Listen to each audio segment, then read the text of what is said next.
Hey everyone, welcome back to the Waterstones vlog. It is Will here, and this week I'm going to be talking to you about a specific book, but also, I suppose, about two books, and actually about the whole body of work of a particular author. I'm talking about Sebastian Barry. He's an Irish novelist who has been shortlisted for the Booker Prize on a couple of occasions, longlisted. He's won the Costa Book of the Year twice for The Secret Scripture, and for the first book I'm going to mention, Days Without End. So I had this on my shelf for ages because I love Sebastian Barry, and I just didn't get around to reading it because of various reading pressures.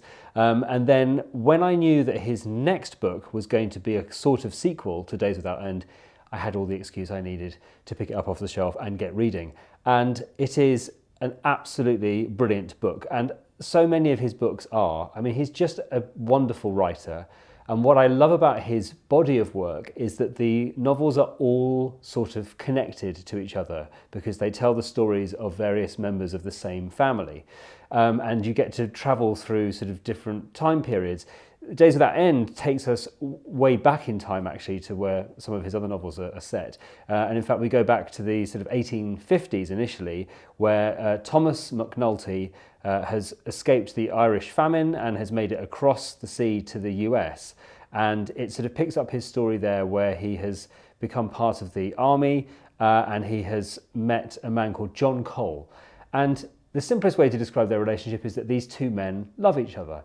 And it is so sort of subtly handled, if you see what I mean, the fact that these two men are in love with each other and have a relationship, but obviously in a very different time period than we're used to sort of talking about gay relationships. And it's not sort of talked about in terms of it being a gay relationship, if you see what I mean. It is just simply about these two men who are together.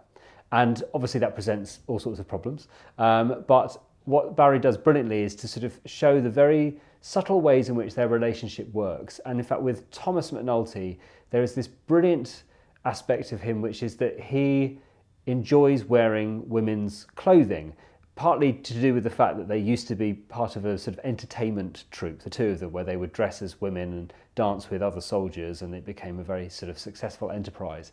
But after that sort of period finishes, he keeps the dress. And so there's this very subtle way in which he sort of adopts this role in the relationship where he's often quite happy wearing that dress, and I suppose filling in that role within sort of a bit like a man and a woman together, and he's sort of wearing the dress whilst John Cole is still dressed as a man. It's very, but sort of not dealt with in terms of it being a big issue or it being about a man being in drag or assuming another gender role or anything like that. It's just the way things are between them, and it's, I think, that kind of attitude throughout the book is what makes it so impressive. Sebastian Barry just lets these people be themselves. And eventually what you come to realise is that this book is very much about love in very, very difficult and violent times.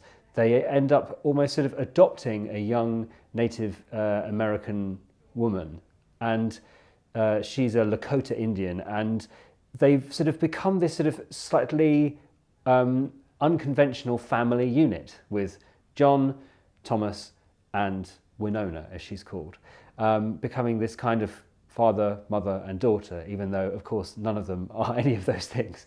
And it's a really beautifully rendered relationship, and I don't want to say too much more about what happens in the book, except to say that, as ever with Sebastian Barry's work, you are always in danger of bursting into tears because it's that kind of emotional pitch. This leads us on to his new book, which is coming in March, which is called 1,000 Moons, and this picks up the story of Winona. This is just a proof, so it doesn't really give you an idea of what the book looks like, but yeah, this picks up the story of Winona. And so whilst Days Without End is narrated in the voice of Thomas McNulty, and the tone of voice throughout is absolutely incredible. I don't know how he maintains the character voice in that so well, but every single sentence is written in this kind of dialect.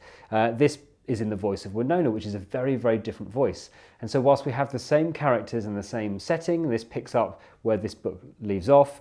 And so we develop the story. We've gone from the sort of Indian wars in America through the Civil War, and now we're into the sort of the aftermath of the Civil War. The tone of voice is very different because it's a different person narrating the book. And I suppose whilst this has this very characterful Irish inflected sort of language in it. This is far more standardized, I suppose, in terms of tone.